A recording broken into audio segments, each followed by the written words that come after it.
Buenos días, soy Andrés Egea y en este vídeo vamos a trabajar con el banco de preguntas del aula virtual en este caso de Murcia Educa, o nos podría valer cualquier plataforma que fuera de Moodle.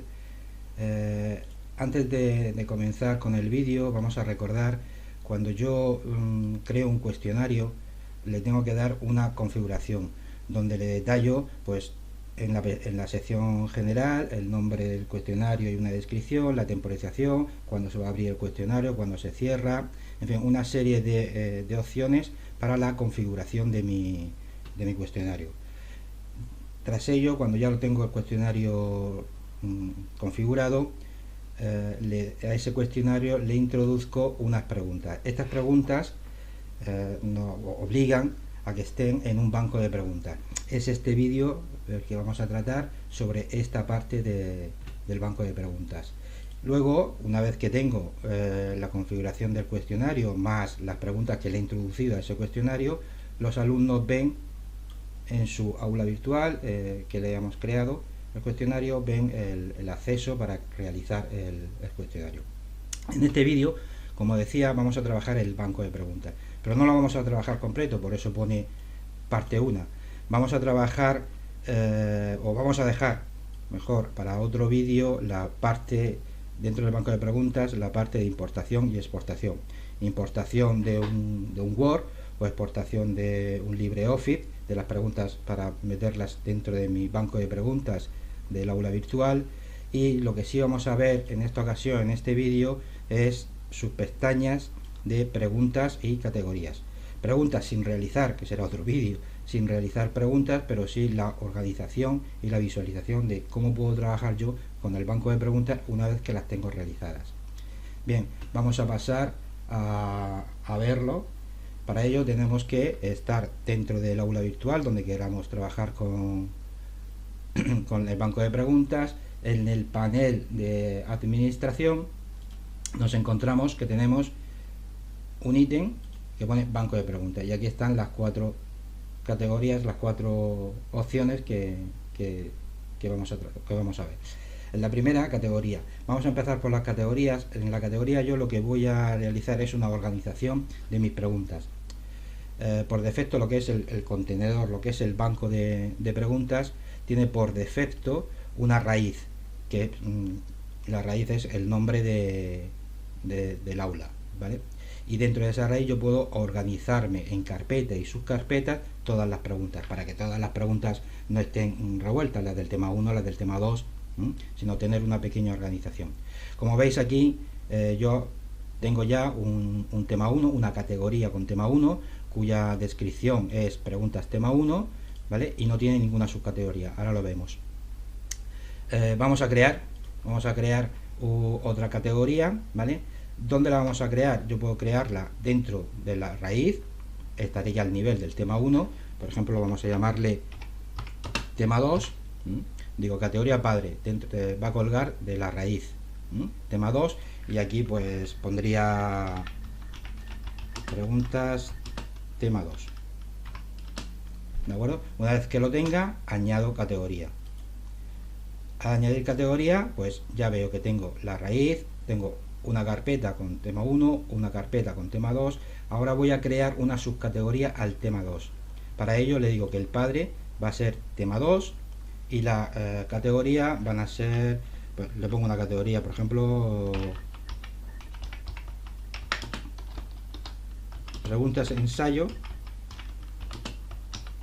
tema 2. Esto yo lo suelo hacer porque a la hora de meter las preguntas dentro del banco de preguntas, lo meto por categoría y dentro de una misma categoría separo lo que son preguntas autoevaluadas y las que no, ¿vale? Entonces, bueno, preguntas de ensayo, tema 2, acepto la categoría. Como veis ya tengo tema 1, tema 2 y dentro del tema 2 está tema preguntas de ensayo.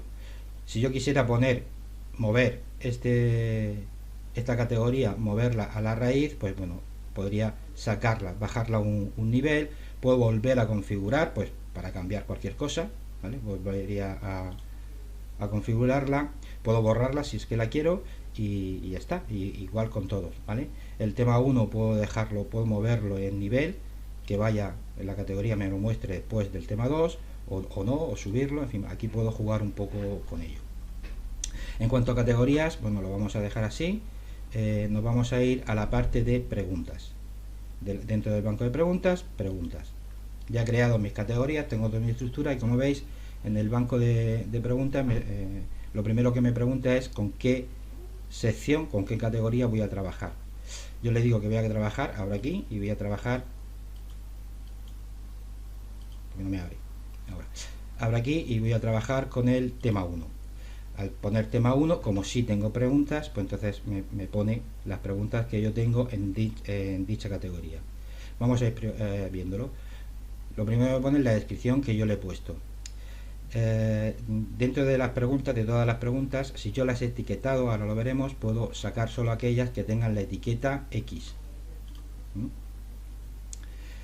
Puedo mostrar las preguntas, el enunciado de las preguntas. Como veis aquí pone pre 1, pre 2, pregunta 3, pregunta, pero no me pone el enunciado. Si yo pulso sobre esto, vería la pregunta y su enunciado, ¿vale? Dentro de ver las preguntas, si yo tuviera más categorías, podría ver también las preguntas antiguas y las preguntas de las subcategorías. No es el caso porque no tengo ninguna subcategoría aquí dentro, pero podría verla. Luego me muestra todas las preguntas de la categoría, ¿vale? Me indica qué tipo de pregunta es. Este es un ensayo, opción múltiple, verdadero o falso, el nombre de la pregunta que yo le haya puesto y luego una serie de iconos que vamos a ir viendo. El primer icono hace referencia a las marcas, a las etiquetas. Si yo a esta pregunta, por ejemplo, le quisiera poner una marca, me vendría aquí y le pondría pregunta del examen de evaluación. Así lo que hago es guardo la etiqueta, así lo que hago es etiquetar esta pregunta como pregunta, examen de evaluación. Si yo luego quiero sacar de este tema todas aquellas preguntas que sean preguntas de examen de evaluación, al filtrarlo solo me saldrían aquellas que puse o que marqué como preguntas de examen de evaluación. Voy a quitar esto para que me las muestre todas. Luego tenemos aquí para editar la pregunta. Pulsando sobre ello, pues bueno, aquí vuelvo a editar la pregunta, podría modificarla en sus opciones y demás. Esta es una pregunta de ensayo. Luego tengo aquí la previsualización, no, duplicar, perdón. Esto lo que haría es pues duplicarme esta pregunta, le pondría otro nombre y podría modificarlo pues en algo. A lo mejor estoy preguntando si es verdadero o falso. En esta, por ejemplo, estoy preguntando si es verdadero o falso, y le hago una que sea verdadera y le cambio el enunciado para que sea falsa, por ejemplo, o porque quiero duplicarla. Aquí sería la vista previa. Si lo pulso, pues es como lo mostraría, como le mostraría a los alumnos. Incluso puedo contestarla y puedo ver cómo trabajaría. Y luego, si no me interesa ya esta pregunta, quiero borrarla de mi banco de preguntas, pues pulsaría sobre esto y la borraría. Luego tengo aquí algo que sí que es interesante. Yo tengo aquí un ítem de selección. Yo tengo esta seleccionada. Si le digo borrar, borraría esas dos a la vez. Si le digo, por ejemplo, voy a pasar esta pregunta de ensayo, esta pregunta la voy a pasar al tema 2, a la etiqueta ensayo, a la subcategoría. Pulso sobre ello, le digo mover a, ¿dónde la quiero mover? ¿Lo quiero mover a tema 2? No, a preguntas de ensayo tema 2. Y así me lo organizo. Le digo mover y como veo ya tengo en las preguntas de ensayo tema 2, que es una subcategoría del tema 2, tengo esta pregunta, y en tema 1 ya no la tengo. Lo que he hecho es moverla. Bien, pues por ahora eso es todo lo que quería explicar en este vídeo. Espero que os haya servido de algo el trabajar con el banco de preguntas.